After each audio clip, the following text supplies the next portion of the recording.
나를 사랑하십니다. 그 증거가 그리스도입니다. 성령 충만으로 누립시다. 이 세 문장을 여러분들이 성경 66권을 확인하시고 또 여러분의 삶에서 확인하게 되시면 그때부터 진짜 하나님이 나와 함께 하시는구나, 아마 넘치도록 확인하는 일들이 계속되어질 것입니다. 오늘 말씀의 제목이 불신앙의 아들 이스마엘입니다. 사실 아브라함 얘기를 시작하면서부터 제목이 좋은 게 별로 없어요. 아브라함의 실수, 또 여기는 아브라함의 불신앙의 아들 이스마엘, 이렇습니다. 사실 우리는 이렇게 계속 연약하니까 실수하고 모자라고 또 넘어질 때가 계속 이어집니다. 그런데 아브라함은 실제로 마지막에 가서 승리합니까? 무너집니까? 예, 승리하지요. 아브라함이 변한 건 별로 없어요. 그저 하나님에 대한 그 믿음이 하나님께서 자꾸 자라나게 하시니까 믿음이 자라났을 뿐. 나중에는 아예 오늘 새벽에도, 지금 지난주 새벽에도 지금 창세기 22장의 말씀을 하고 있는데요, 아브라함 신앙의 절정의 마지막 정점에 서 있는 창세기 22장을 주일 새벽마다 지금 한 2주간 하고 있습니다. 거기서 지금 중요하게 나누는 말씀의 단어가 경외입니다. 경외. 하나님을 경외하는 것. 그 경외한다는 의미 속에는 두 단어가 포함되어 있습니다. 하나는 하나님에 대한 깊은 존경. 하나님을 믿는다를 넘어서서 오랜 세월 속에 쌓여진 하나님과의 관계 속에서 내 마음이 하나님을 향하여 깊이 있는 존경심이 들어있는 거예요. 그러니까 그것은 굉장히 다른 얘기죠. 여러분이 혹시 사는 동안에 굉장히 여러분을 존경스럽게, 여러분이 존경하는 그런 어른이 있으신가 모르겠습니다. 하나님이 우리에게 사람과는 전혀 다른 하나님이신데 우리에게 존경을 받는 그런 아브라함의 신앙이 하나님 앞에 그가 믿음으로 갖고 있었고요. 또 하나는 뭐냐면 하나님의 거룩함에 대한 우리의 두려움입니다. 그게 경외라고 하는 단어 안에 포함되어 있는 의미예요. 그러니까 하나님은 우리가 단순히 무섭다, 두렵다라는 의미가 주로 무서우니까 그렇게 갖는 우리의 감정이긴 한데, 이것은 그런 의미가 아닙니다. 원체 큰 존재이시다 보니까, 존재가 너무 큰 거예요. 그러다 보니까 하나님은 창조주시고 온 우주 만물을 지금도 다스리시고 계시는 하나님이십니다. 그러니까 그런 하나님을 아브라함이 알게 되어지니까 그 하나님 앞에, 그 거룩함의 앞에 두려움이 내 마음속에 계속 올라오는 거죠. 아, 하나님의 말씀은 반드시 이루어지는구나. 하나님은 반드시 그 역사를 진행해 나가시는구나. 이제 그것을 아브라함이 알게 되어져서 자기의 아들 독자 이삭을 번제로 드리라고 했을 때 정말 그 어떤 의문도 담지 않고 바로 하나님 앞에 그걸 실행하는 모습을 보여줍니다. 그게 이제 아브라함의 신앙의 정점의 모습이에요. 지금 아브라함은 그 과정을 가고 있습니다. 아브라함이 결국은 그의 모든 삶의 수준이 올라간 것이 아니라 믿음이 올라서는데, 오늘은 아브라함이 불신앙의 아들 이스마엘을 낳는 그 장면이 나오고 있습니다. 먼저 우리가 기억하셔야 될 것은 하나님이 우리를 부르실 때에는, 자, 한번 따라해 볼까요? 근원적인 축복을 주신다. 먼저 이걸 기억하셔야 돼요. 하나님이 우리를 부르실 때 제일 먼저 주시는 축복이 근원적인 축복입니다. 근원적인 축복이라는 말은 누구든지 다 그 축복을 준다는 뜻이에요. 왜냐? 가장 근본적인 것이니까. 이 근원적인 축복의 가장 중요한 것이 뭐냐면 그리스도를 알도록 만드시는 겁니다. 그리스도를 안다는 말은 우리의 근본 문제를 이해했다는 뜻과 일맥상통합니다. 내가 그리스도를 알았다는 말은, 아, 나에게 근본 문제가 있구나. 어느 날 아이들이 자라나면서 아, 우리 집이 가난하구나 라고 느끼는 순간 아이들이 둘 중에 하나를 합니다. 좌절을 하거나 아니면 내가 돈을 벌어야 되겠구나. 이제 이렇게 둘 중에 하나로 가죠. 저 어렸을 때에는 우리 집이 가난하구나 라고 제가 느끼는 순간 공부를 해야 되겠다, 그 생각이 저절로 올라오더라고요. 그래서 한때 열심히 공부도 했는데, 우리는 나에게 근원적으로 뭔가가 문제가 있구나라는 걸 진짜 발견하셔야 그때부터 하나님이 우리에게 그리스도를 주셨다는 이유가 발견되어집니다.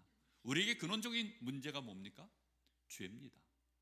사람들은 일생을 사는 동안에 자기가 바르게 깨끗하게 성실하게 양심적으로 살면 자기는 죄 없다라고 생각하는 사람들이 생각보다 많아요. 그것처럼 어리석은 것이 없습니다. 사실은 우리는 먼저 우리의 창조주이신 하나님 앞에 근원적으로 죄를 갖고 있지요. 그걸 원죄라고 합니다. 하나님을 모르고 하나님을 무시하고 하나님을 대적하면서 인생을 살아가는 거죠. 그러다 보니까 그 원죄가 우리의 인생 속에 끊임없는 자범죄를 생산해냅니다. 그 중에 제일 무서운 죄가 뭐냐면 우상 숭배하는 죄입니다. 요즘 보면 우리나라가 정말 무속 문화가 심각하게 이게 지금 레벨업이 되어지고 있습니다. 그 운명 전쟁이라고 그 TV에서 한번 방영이 되어졌는데 그 내용을 보니까요, 제가 한번 자세히 한번 봤거든요. 몇 편을 이렇게 쭉 보니까 정말 그 무속인들이 귀신 들려가지고 자기가 섬기는 뭐 할아버지, 뭐 할머니, 뭐 조상신 이런 것들이 실제 이제 들어가서 무속인을 잡고 실제로 이제 맞추는 거예요. 그냥 뭐 이유가 없어요. 그냥 사진 하나 보여주고 이 사람 사망한 날짜 보여주고 그 다음에 그 사람들이 이제 생년월일이 어떻게 되어지는지 그 정도 정보만 딱 줍니다. 그런데 이제 귀신이 딱 들려가지고 뭐 자기 나름대로 막 이제 점을 치는 거죠. 그런데 놀랍게도 뭐 하다 죽었으며 언제 어떻게 죽었으며 이 사람의 직업은 뭐며 오늘 처음 보는 사람인데 그걸 맞춰내요. 제가 한번 밤에 겨울에 그 이제 날이 추우니까 뜨거운 뭐 오뎅 국물 이런 거 먹으려고 한번 갔더니 그 오뎅 장사하시는 아주머니가 한 주에 한 번씩 오니까 저한테 물어보는 겁니다. 뭐 하시는 분이세요? 그랬더니 그분이 제가 뭐 하는 사람 같습니까? 했더니 사모님 인상을 보니까 뭐 좀 좋은 분 같은데 또 당사자 얼굴을 보니까 약간 좀 애매하다고 하면서 그렇게 얘기를 하시더라고요. 그게 뭐 제가 목사입니다 그랬더니 아 그래요? 의외라는 얼굴로 그게 벌써 한 10여 년 전입니다. 요즘은 또 사람들이 보면 뭐 목사 같다라는 얘기를 하시는데 정말 사람들이요 한 번 얼굴 보고도요 실물을 보는데도 잘 모르거든요. 저 사람이 뭐 하는 사람인지 잘 모릅니다. 그런데 죽은 사람, 그것도 오래된 사람, 그걸요 그냥 맞추는 거예요. 그러니 그걸 보면서 얼마나 많은 사람들이 열광을 하는지 몰라요. 그리고 또 캐데헌이라고 여러분 들어보셨습니까? K-팝 데몬 헌터스의 약자입니다. 줄임말. 골든이라고 하는 그 주제곡이요.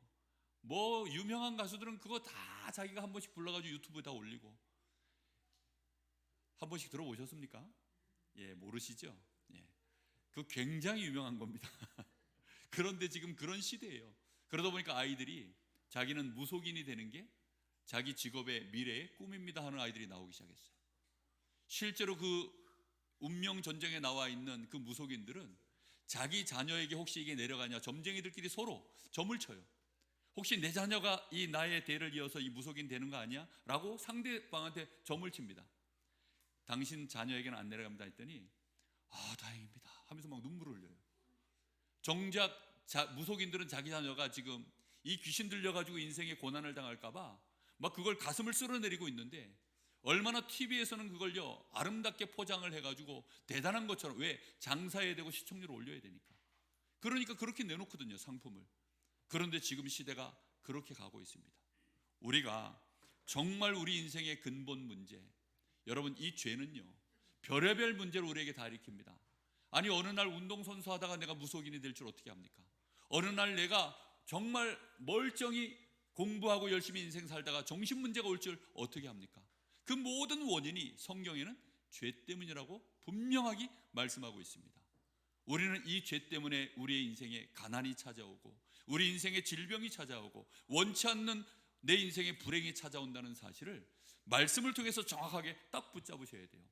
어느 날 하나님이 아브라함을 부르실 때 바로 그 문제 해결하실 그리스도, 십자가에서 우리의 모든 죄악을 단판에 영원히 깨끗하게 해결하실 그리스도, 그 그리스도를 우리에게 주시려고, 그래서 우리의 신분, 아예 운명을 바꿔주시려고 우리를 근원적인 축복으로 부르신 줄 믿습니다. 여러분 이 근원적인 축복이 우리에게는 신분으로 나타나요. 우리가 근원적으로 그리스도를 믿는 순간 우리의 모든 죄 문제는 끝납니다. 우리의 과거의 모든 잘못한 거 실수한 거 하나님이 전부 용서하시는 줄 믿습니다. 그리고는 우리의 운명을 바꾸시는데 운명을 바꿨다는 말은 신분을 바꾸신 거예요. 우리의 신분이 뭘로 바뀌었습니까? 저 마귀 자녀에서 하나님의 자녀로요. 언제 바뀝니까?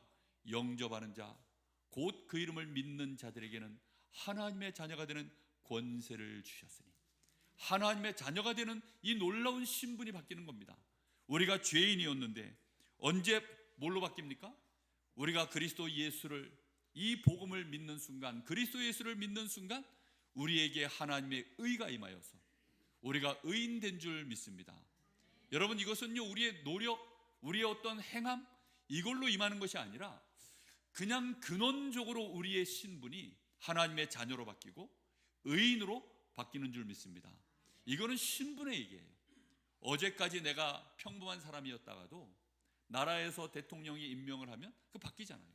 국민들이 뽑아주면 어제까지는 후보였다가 오늘부터 대통령이 되기도 하고 국회의원이 되기도 하고 신분이 딱 바뀌잖아요. 바로 하나님이 우리를 그리스도로 말미암아 하나님의 자녀로, 우리를 의인으로 바꾸신 줄 믿습니다. 심지어 이 땅에 하나님이 가장 중요하게 보시는 게 뭐냐면 하나님의 성전입니다.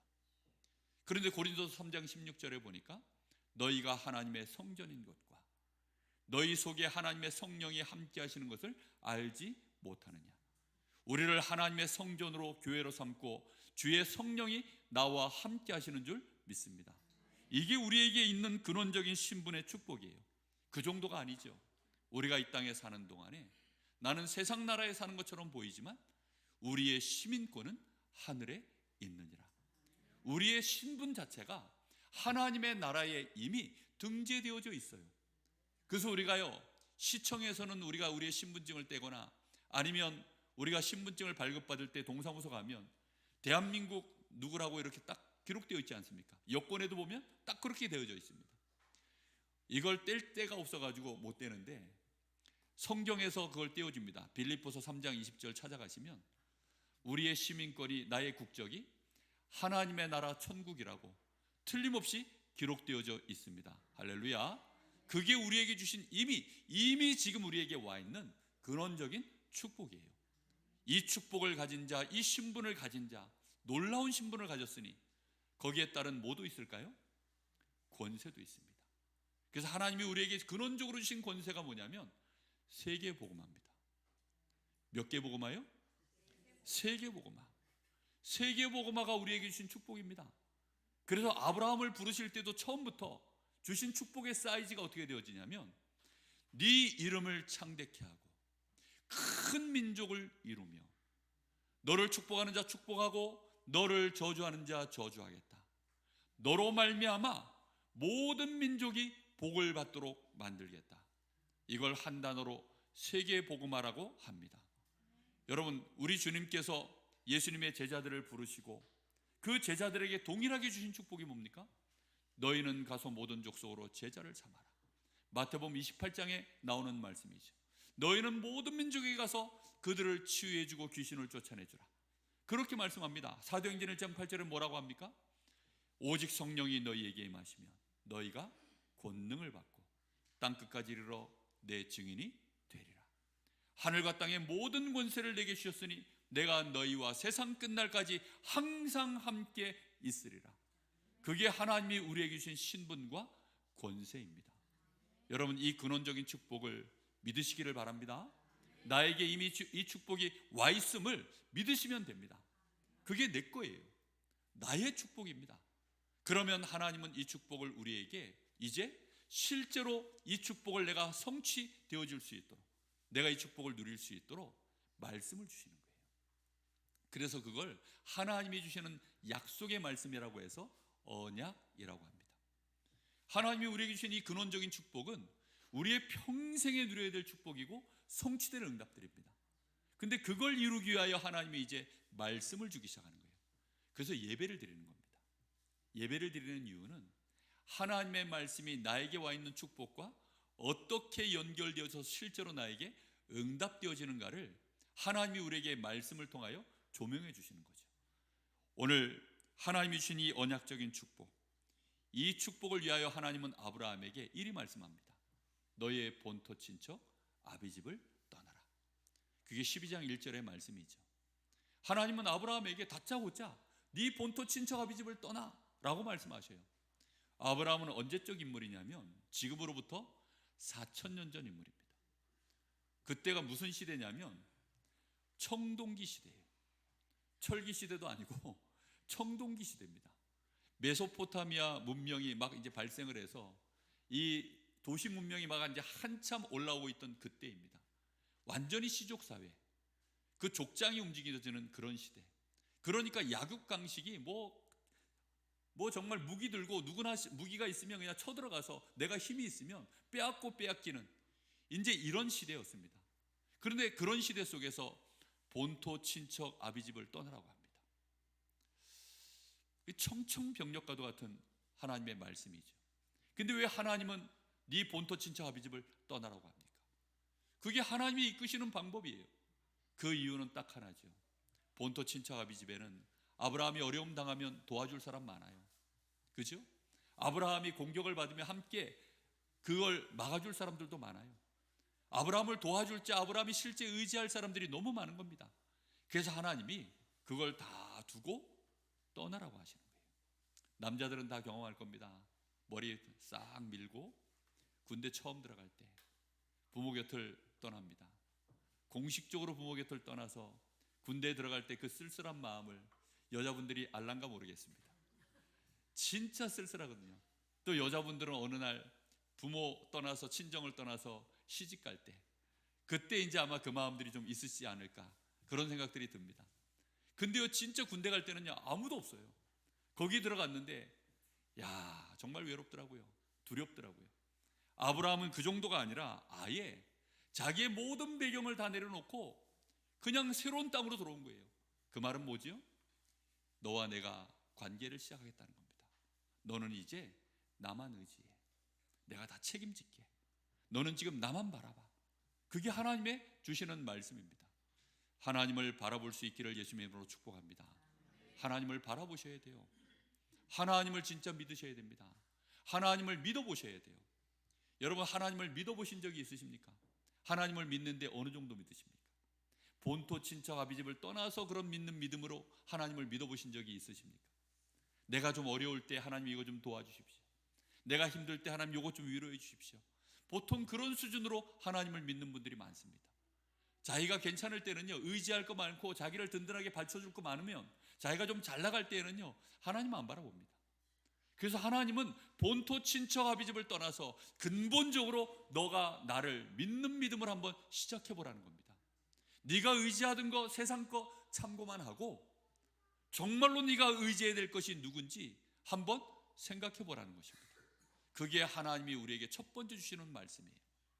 그렇게 하나님을 믿는 믿음이 여러분과 하나님 사이의 언약으로 시작되기를 바랍니다.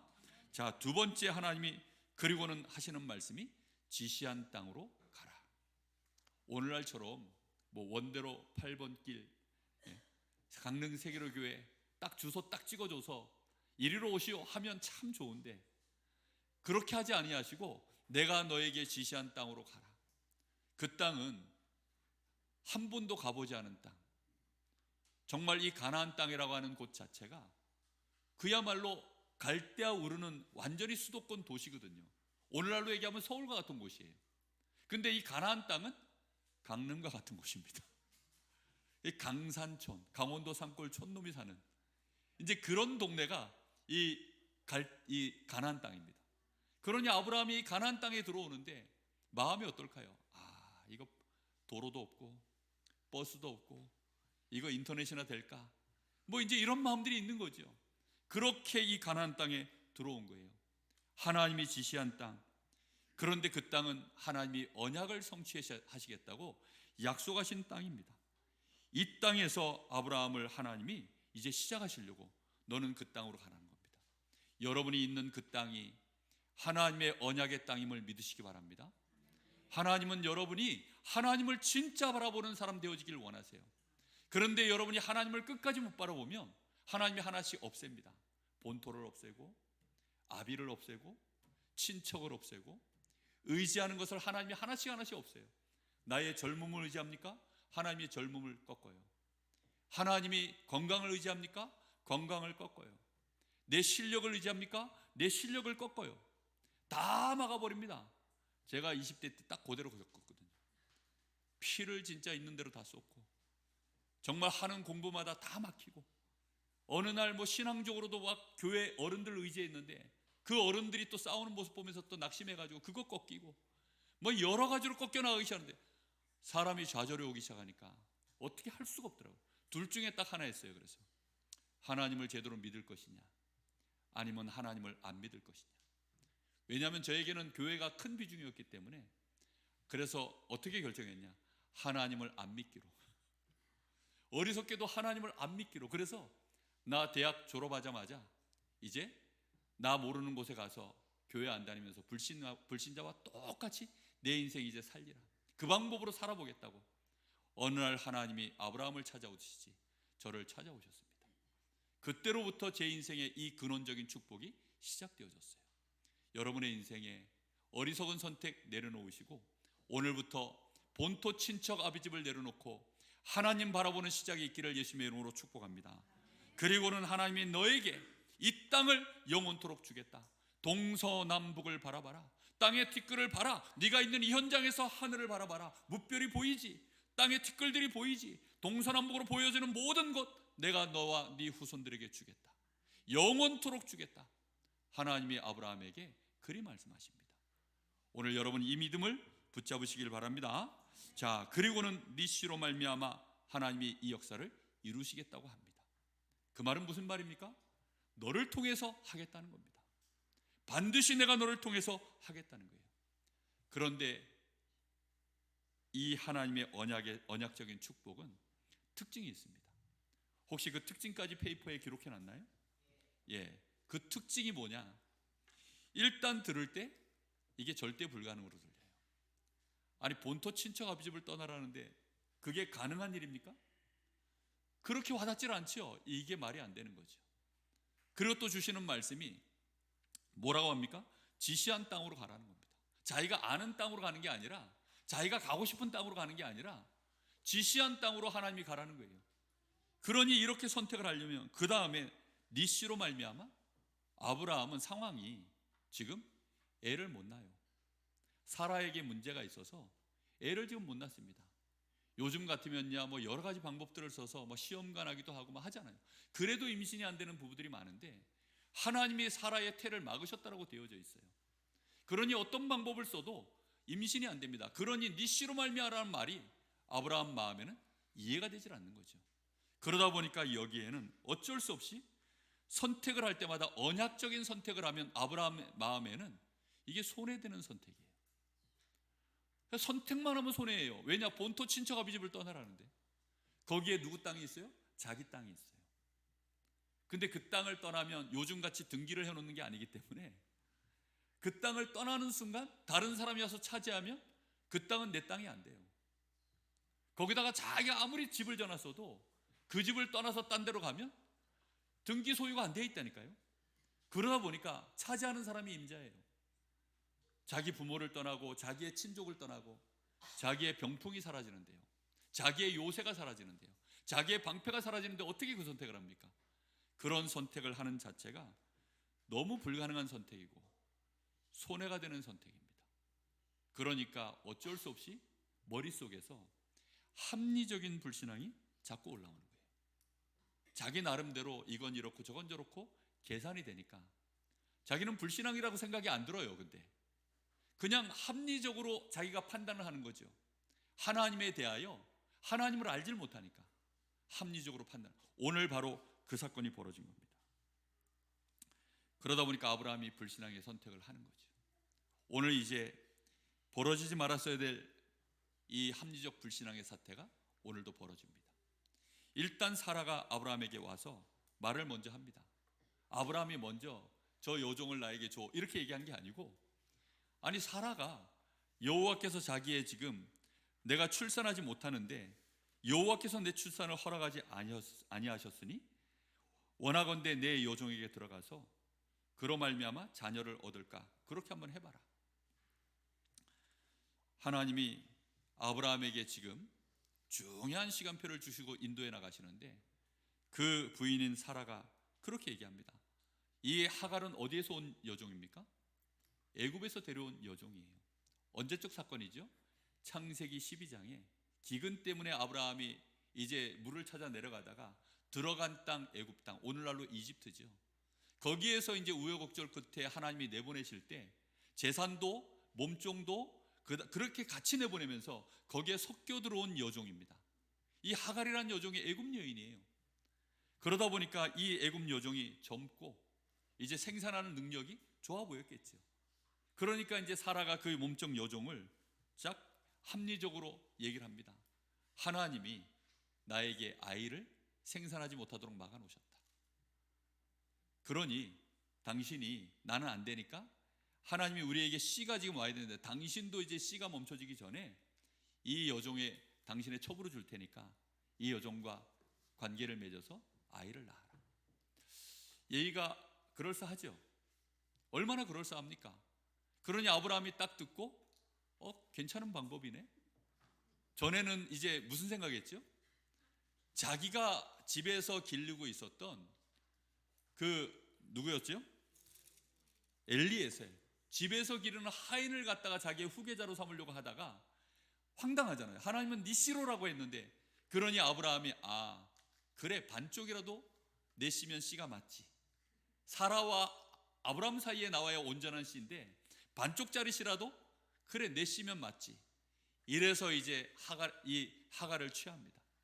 합리적인 불신앙이요 서로 합의하에 이렇게 진행되어져요. 근데 중요한 건 뭐냐? 여기 3절 말씀해 보니까 하반절 끝에 아브라함이 가나안 땅에 거주한 지 몇 년 되었다고요? 10년 되었더라. 하나님의 약속의 말씀이 임한 지 10년이 지난 거예요. 여러분 10년쯤 지나니까 아브라함 마음속에 하나님이 사라를 통해서 하는 게 아니라 이런 방법으로 하시려고 하는가 보다라는 생각이 들만한 세월 아닙니까? 창세기 4장 3절 기억하십니까? 세월이 지난 후에. 항상 세월이 지나면 그때가 문제입니다. 우리가 신앙이 하나님의 말씀을 똑바로 받았는데도 하나님은 정확하게 말씀 주시는데도 세월이 지나면 한 10년쯤 지나니까 어느덧 우리 스스로가 퇴색하는 거예요. 그래서는 하나님이 하갈을 통해서 하시겠구나라는 생각을 하는 거죠. 그래서는 이제 아들을 낳았는데 그 아들이 이스마엘입니다. 반쪽짜리 씨라도 하나님은 이스마엘을 축복하시는 장면을 볼 수가 있습니다. 그런데 이 이스마엘은 그 이름 뜻이 뭐냐면 하나님이 들으셨다라고 하는 게 그 이름의 뜻입니다. 하갈 그 엄마가 사실은 이제 우리 조선시대에도 보면 그 암투가 있잖아요.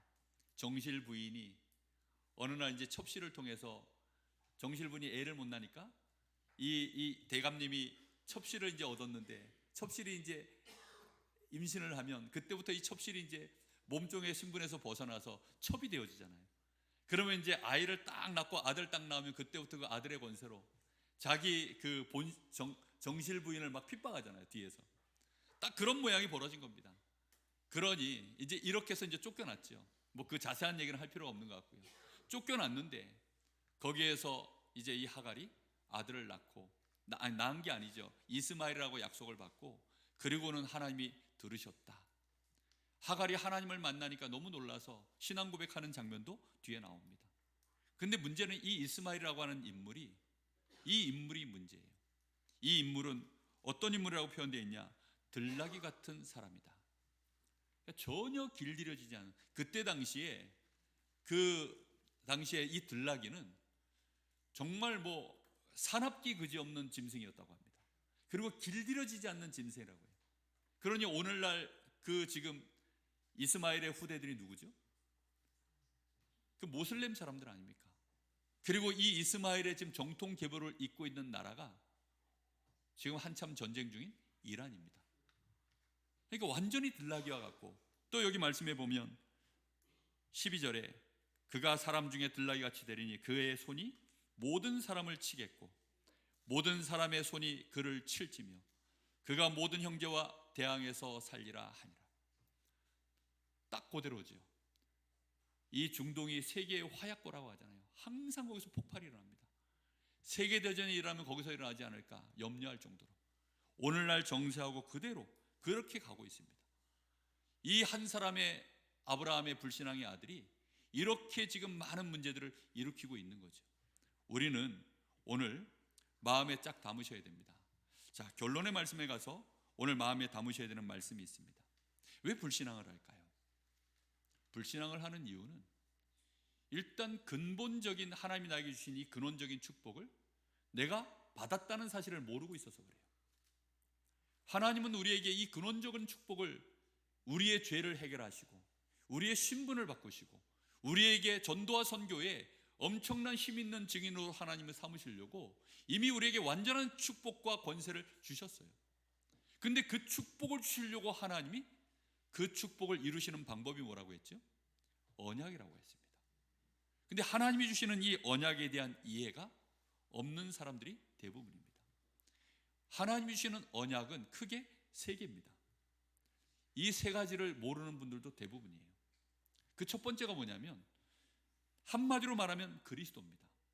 하나님의 모든 언약은 한 단어로 얘기하면 그리스도예요. 신약과 구약, 말세 시대, 이 세 시대의 모든 것을 가르는 기준은 그리스도를 기준으로 삼습니다. 그래서 그리스도는 영원한 언약입니다.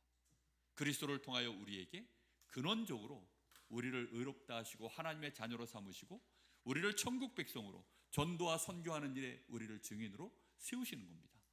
그게 우리에게 주신 영원한 언약이에요. 그 영원한 언약을 이루기 위하여 하나님은 시대마다 또 언약을 이루어 가십니다. 지금 아브라함 때는 구약 시대죠. 그래서 구약의 역사의 시작점이 아브라함입니다.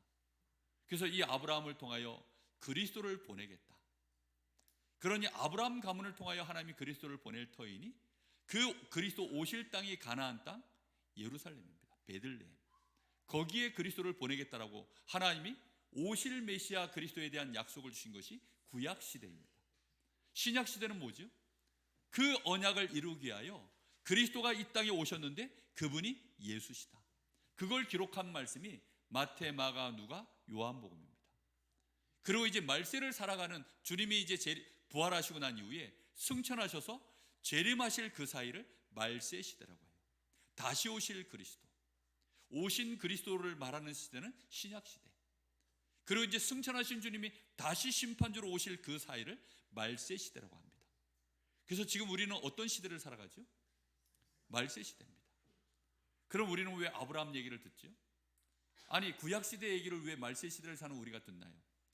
고린도전서 10장 11절에 보면 이전에 기록된 모든 성경에 기록되어 있는 내용들은 우리의 본으로, 우리의 교훈으로, 우리의 거울로 삼기 위해서 하나님이 우리에게 기록하여 주셨느니라 라고 말씀합니다. 그래서 구약시대에 있는 얘기는요, 전부 그리스도 중심으로 기록되어져 흘러가는 언약의 흐름이기 때문에 지금 이 시대에 우리가 믿음으로 붙잡아야 될 것들이 너무 많기 때문입니다. 그래서 그 언약을 딱 붙잡고 나의 시간표를 보는 거예요.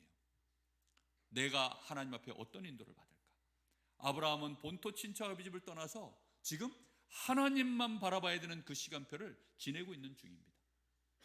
그리고 하나님의 약속의 말씀들이 진짜 불가능한 것이고 내가 볼 땐 선택할 때마다 손해가 되는 거지만 그 선택을 믿음으로 조심스럽게 용기를 내서 두려움을 이겨내고 눈앞의 계산을 넘어서서 그 선택을 하나씩 해나가는 시간표 속에 있는 사람입니다. 그럼 그것은 우리도 지금 똑같은 상황이에요. 혹시 여러분 힘듭니까? 어렵습니까? 안 됩니까? 의지하는 거 내려놓고 하나님 바라보는 거, 그거 쉽지 않으시죠? 말씀에 복음 안에서 서로 사랑하라 하는데 사랑하라고 하나님이 선택을 주십니다. 심지어 누구를요? 왼수를 사랑해라. 그 원수를 사랑하라는 그런 선택. 누가 오른뺨을 치면 왼뺨을 돌려라. 주님이 이렇게 말씀하십니다. 그런 선택들을 하나하나 해나가는 것이요, 우리가요 나에게 지금 주신 언약적인 하나님의 약속입니다. 그걸 해나가는 것이 쉽지 않죠. 무엇을 먹을까 마실까 입을까 그거 구하지 마라. 아니 지금 우리 청년들 그거 위해서 지금 막 얼마나 고생하며 스펙을 쌓고 입시 전쟁 막 취업 전쟁을 펼치고 있는데요. 근데 그거 구하지 말고 너희는 먼저 그의 나라와 그의 의를 구해라. 그리하면 내가 이 모든 것을 너희에게 더하시리라. 이렇게 말씀합니다. 아니 한 10년 후 20년 후 미래를 준비하며 오늘을 준비해야 되는데 하나님은 주님은 뭐라고 얘기하십니까? 내일 일을 염려하지 마라. 심지어는 뭐 10년치 양식을 구하지 말고 무슨 양식이요? 일용할 양식만 구해라. 아니 너무 이게 지금 현실적으로 말이 앞뒤가 안 맞는 것처럼 느껴져요.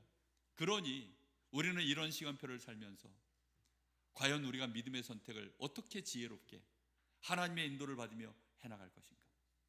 이거는요 굉장히 큰 숙제입니다. 근데 이게 언약적으로 일단 이해가 안 되니까, 당장인데 이 언약 자체가 이해가 안 돼. 나에게 주신 근원적인 축복도 몰라. 언약도 이해가 안 돼. 그러니 할 수 있는 게 뭐지요? 원래 하던 대로 하는 거죠. 그 원래 하던 대로 하는 게 그걸 불신앙이라고 합니다. 참 어렵죠. 진짜 좀 아셔야 됩니다. 그래서 우리가 예배 때 말씀을 듣고, 요즘은 너무 좋잖아요. 유튜브에 딱 올라와 있잖아요. 그래서 유튜브를 여러분 또 들으시고 한번 생각을 해보는 겁니다. 그렇게 해서 우리가 인도를 받아가는데, 근데 쉬운 게 뭐냐면 우리는 이 언약만 기억하고 있으면 돼요. 왜냐하면 이 언약 성취를 누가 이루어 가시죠? 딱 기억하십시오. 자, 고백해 보겠습니다. 언약 성취의 주인공은 하나님이시다. 언약 성취를 누가 이루어 가시냐면 하나님이 이루어 가셔요. 아브라함은 한 게 아무것도 없어요. 하나님이 맨날 아브라함 뒤치다거리 하시지, 아브라함이 하나님 앞에 뭘 한 게 없다니까요. 정말 아브라함은요 끊임없이 어쩔 수 없이 아는 게 없으니까 어쩔 수가 없잖아요. 현실은 지금 너무나 현실이고, 말 그대로 자기는 그 순간순간마다 선택을 해야 되는데, 자기 나이는 늙었고 사라는 더 늙었고, 사라는 이미 이제 경수가 끊어졌어요. 이미 여자로서의 구실이 안 돼요. 그러니 안 된다고 느끼는 거죠. 그런 상황 속에서 자기가 모은 재산이 얼마인데, 지금 가지고 있는 지금 재산과 몸종들이 얼마나 많은데, 자기가 그냥 어느 날 죽어버리면 이거 뭐 그냥 평생 모은 재산이 그냥 날아갑니다. 그런 거 생각할 때도 그렇고 너무나 여러 가지로 지금 급한 거죠. 그러니 아브라함이 자녀를 하나 하나님이 주시긴 주셔야 될 텐데 10년이 지나도록 소식이 없네. 근데 어느 날 사라가 엄청난 지혜를 갖고 합리적인 모범 답안을 딱 내놓습니다. 여보, 이렇게 하면 어떨까? 아브라함이 안 된다 했을 수도 있습니다. 근데 사라가 바가지를 끄는 거죠. 왜 안 된다 하냐? 이렇게라도 해야 될 거 아니냐? 그랬을 수도 있고, 아브라함이 넌지시 그래? 한번 해볼까? 그랬을 수도 있고. 그런데 어쨌든 간에 그들이 생각할 땐 이게 차마 불신앙일 거라고는 상상을 못한 겁니다. 그렇게 그런 선택을 한 거죠. 그런데 언약 성취의 주인은 누구시죠? 하나님이 하십니다. 우리는 그 약속의 말씀만 붙잡고 믿음을 가지고 뭐 하면 되느냐? 기다리는 거예요. 1년이 지났습니다. 많이 기다리셨죠? 어린아이가 볼 때는 1년 많이 기다린 겁니다. 근데 나이 먹고 보니까 1년 후딱 지나갑니다. 2년 많이 기다렸죠. 10년이 지나갑니다. 야, 아브라함 생각할 때는 10년이면 강산이 변하는데, 이게 강산이 변하도록 응답이 없으니까 이제는 뭔가 대책을 세워야 되겠다. 그래서 아브라함이 대책을 세우고 사라하고 딱 했는데, 그래서 나온 아들입니다. 우리는 믿음 가지고 기다리면 될 줄 믿습니다. 그리고 어느 날 선택해야 될 때는 믿음 가지고 선택을 하시는 겁니다. 조금이라도 찝찝하면 그건 불신앙이에요. 뭔가 내 마음속에 이게 걸리는 게 있으면 그건 불신앙입니다. 그럼 하나님 앞에 질문하셔야 돼요. 반드시 선택할 때는 하나님 앞에 끝까지 선택하고 하나님이 확신 주실 때까지 인도받으셔야 됩니다. 그런 은혜가 있으시기를 바랍니다. 그래서 예배를 드리고 기도를 하고 하나님의 말씀이 그런가 하여 또 확인하고 그래야 하는 겁니다. 성령께서는 우리 안에 함께 하시는 줄 믿습니다. 성령께서는 우리를 인도하고 계시는 줄 믿습니다. 성령께서는 지금도 역사하고 계시는 줄 믿습니다. 우리는 하나님의 자녀입니다. 그렇죠? 틀림없는 하나님의 사랑받는 자녀입니다. 그런 우리가 믿음으로 기다리고 믿음으로 진짜 선택해 나갈 때 하나님이 우리에게 역사하시는 겁니다. 그래서 우리는 근본적으로 내 속에 병이 하나 있음을 인정하셔야 돼요. 무슨 병입니까? 불안병. 이 불안병은 염려라고 하는 이 세균이 들어가면 올라오는 겁니다. 나도 모르게 두려움, 조급함, 이 하나님에 대한 무지, 이제 이런 것들이 있을 때 올라오는 것입니다. 그래서 이거를 치유받으셔야 돼요. 치유받는 길은 방법이 하나밖에 없습니다. 하나님께 집중하는 겁니다. 에이, 목사님 결국은 똑같은 얘기네. 그렇죠? 똑같은 얘기입니다. 하나님을 바라보셔야 돼요. 진짜 하나님을 바라보는 시간, 예배를 통하여 주시는 말씀을 여러분 많이 생각하셔야 됩니다. 우리가 가지고 있는 병 중에 하나가 뭐냐면 기억상실증인데, 특히 하나님의 말씀을 문 나서자마자 잃어버리시는 이 기억상실증이 가장 큰 문제입니다. 정말 여러분 말씀을 딱 붙잡으십시오. 그리고 하나님의 말씀을 자꾸 생각해 보십시오. 그럼 그 말씀이 성령의 역사로 우리에게 힘이 되고 빛이 되고 길이 돼서 빛 가운데로 계속 우리의 여정을 인도하실 줄로 믿습니다. 승리하시기를 예수님의 이름으로 축복합니다. 우리 같이 한번 기도하겠습니다. 하나님, 정말 우리가 가지고 있는 이 불안병, 사실은 하나님의 언약에 대하여, 하나님이 우리에게 주신 축복에 대하여 우리가 무지하고 그 언약을 이해하지 못해서 우리도 모르게 조급해하는 우리의 불신앙의 선택들, 하나님 치유하여 주옵소서. 회개합니다. 나의 모든 불신앙을 용서하시고 하나님을 온전히 바라보는 믿음 안에 서게 하여 주옵소서. 우리 신앙 고백으로 이 시간 하나님께 고백하며 기도하겠습니다. 살아계신 하나님, 감사합니다.